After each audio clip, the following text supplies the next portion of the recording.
কি আর বলবো বন্ধুগণ, কিছু বলার ভাষা নেই। কারণ ফেসবুক মামা কিছুতেই ভাইরাল করতে পারছি না। আমি এই রাত্রেবেলা আইসা ডিউটি কইরা আইসা তারপরে রান্না বান্না করি, তাও মামা আমাকে দেখছে না। ফেসবুক মামাকে খুশি করার জন্য কষ্ট করে হলেও ভিডিও করে ছেড়ে ছেড়ে দেই, তাও ফেসবুক মামা কিছুতেই আমাকে ভাইরাল করছে না।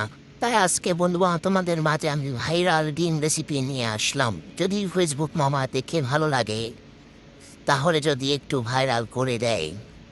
তো বন্ধুগণ, আমরা প্রথমে পেঁয়াজ কেটে নিলাম, তারপরে ডিম ভেজে নিলাম। ডিম কিন্তু পেঁয়াজ ছাড়া ভাজতে হবে, মেজে ভেজে নিয়ে পিস পিস করে কেটে নিতে হবে। কেটে নিয়ে 2 পাশ ভেজে নিতে হবে ভালো করে। তারপরে বন্ধুগণ হইল গিয়া উঠায় নেব। উঠায় নেওয়ার পরে বন্ধুগণ, তোমরা কিন্তু অবশ্যই ভাইরাল করে দিও ফেসবুক মামাকে বলে। তো সরি বন্ধুগণ, কাশি চলে আসলো। তারপরে পেঁয়াজ দিয়ে সরি পেঁয়াজ দিয়ে তো না, তেল দিয়ে পেঁয়াজ ভেজতে হবে, ভাজতে হবে। কিছু মনে করো না, কাশি চলে আসলো।